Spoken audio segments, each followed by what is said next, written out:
There's a town just west of Orlando that once was defined by two things: oranges and trains.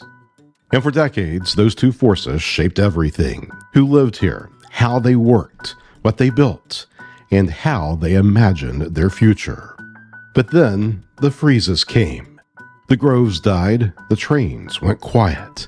And Winter Garden, Florida was left with the question so many small towns face: what now?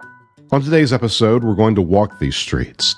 We're going to see how history isn't just preserved in museums here, but under your feet, in the bricks, in the theater marquee, in the Saturday market that turns a quiet downtown into a gathering ground.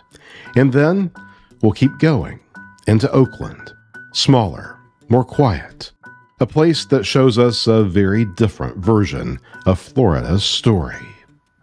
But first, oranges.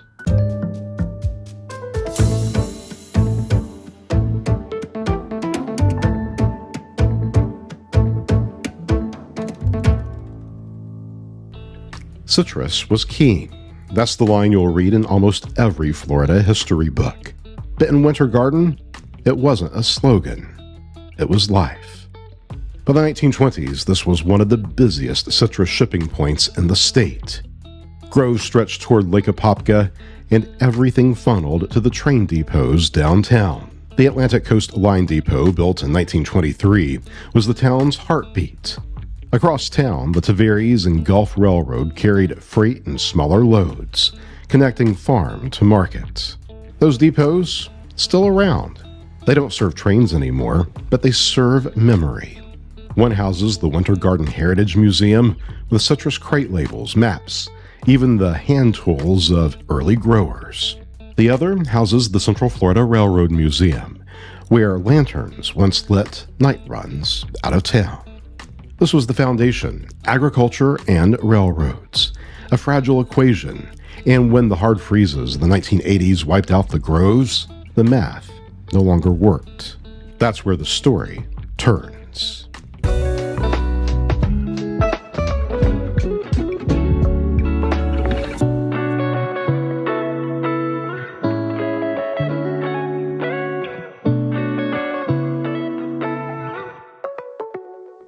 By the late 20th century, downtown Winter Garden was hollow. Storefronts shuttered, businesses gone, cars bypassing it entirely. This is the familiar Florida story. A town rises with one industry, collapses with it, and eventually vanishes into the sprawl. But here, that's not what happened.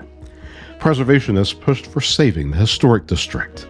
The city invested in restoration rather than demolition. And slowly, downtown was given a second chance. The Garden Theater became the symbol of that chance. Built in 1935, shuttered in the early 60s, it sat silent for decades. Its restoration and reopening in 2008 wasn't just about putting on plays and films again. It was a declaration: this town matters. Its story is far from over.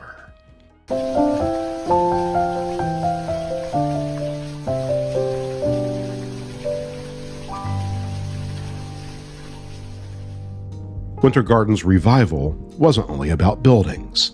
It was about connection. The abandoned railroad corridors became the West Orange Trail, 22 miles of pavement stretching across Central Florida, with Winter Garden as its beating heart. Unlike so many small towns that wall off their trails, Winter Garden welcomed it right through downtown. The trail pulls people in. Cyclists stop for coffee, walkers drift into shops, families pause in Centennial Plaza. It's not background, it's the spine that keeps the town alive. Follow the trail north of downtown, and you come to Newton Park, on the western shore of Lake Apopka.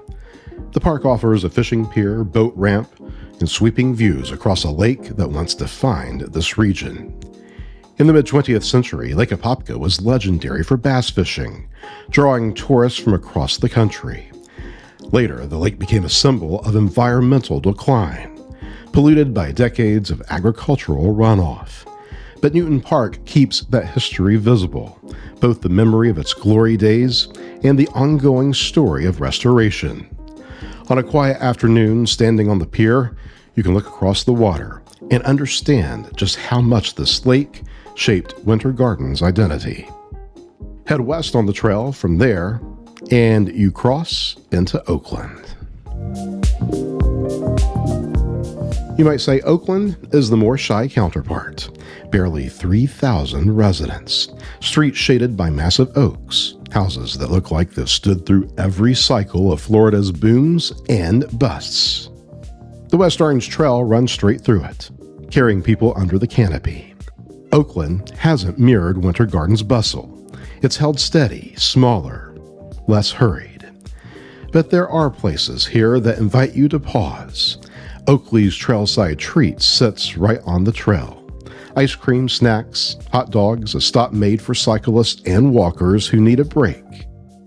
A short walk away, Prairie House Coffee Company brings a modern, independent coffeehouse energy into this small town, with a space that encourages you to linger over a cup. And if you're looking for somewhere to stay, Oakland has the Oakland Manor House, a restored Southern-style home turned B&B. It offers the kind of lodging that puts you in the quiet rhythm of the town, surrounded by shaded porches and history. Then there's the surprise, a modest storefront on Colonial Drive that holds one of Central Florida's strangest and most revealing collections, Recycling the Magic, a shop devoted to Disney cast-offs, ride props, uniforms, posters, resort furniture. Objects that once helped create a myth now line shelves in Oakland. On the surface, it's retail. Look closer, and it's cultural history.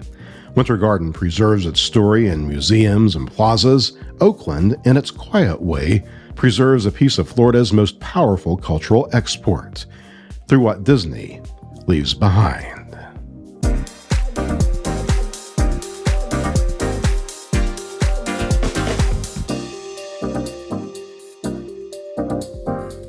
Back in Winter Garden, downtown is where the revival shows its full dimension. One of our regular stops is Ruby and Rust, a home decor shop with carefully staged displays of greenery and ceramics. Every corner is arranged to spark curiosity, to make you linger. And in the very back, you'll find Miss B's Gourmet Popcorn, one of our favorites here in Central Florida. At Adjectives Market, you step into a collection of vintage, modern, and locally made pieces. Then there's Writer's Block Bookstore. It's a space that anchors Winter Garden in more than just history. It keeps the cultural conversation active. And I can't talk about downtown without mentioning the Edgewater Hotel. Built in 1927, once the lodging hub for Lake Apopka's famed fishing industry, it closed in the 60s. Its revival brought more than a boutique hotel back to life. Staying here puts you inside the town's story. You wake up not on the outskirts, but in the very building where visitors stayed nearly a century ago. These aren't attractions, they're the texture of the town.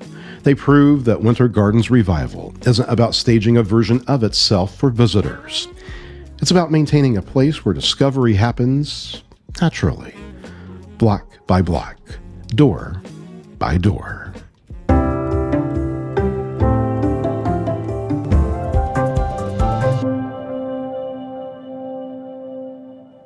Winter Garden's strength today is in its rituals. On Saturdays, the Winter Garden Farmers Market transforms downtown into a community square. Over 100 vendors set up under tents. Produce, baked goods, flowers, crafts. Music from a local band drifts across Plant Street while families weave through the crowd. The Plant Street Market, open daily, carries the same energy in a different form. Food stalls serving sushi, pizza, vegan bowls, all revolving around Crooked Can Brewing Company, which has grown from a local tap room into a statewide name. Art has its place too, at the Sobo Gallery on South Boyd Street. Exhibitions rotate monthly, spotlighting local artists, keeping creativity visible in the downtown fabric.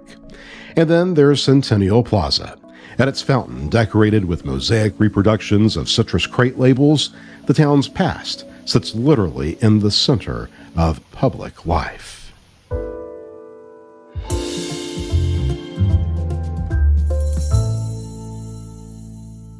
I'm ChadGallivanter. Thanks for joining me for this episode in Winter Garden and Oakland, two towns that show us how memory can remain a guide, not just a relic. You can find this podcast on YouTube, Spotify, Apple, wherever you listen. Subscribe so you don't miss the next story. And if you know someone who thinks Central Florida begins and ends with the theme parks, share this episode with them. They'll discover otherwise. Until next time, wherever you go, take the story with you.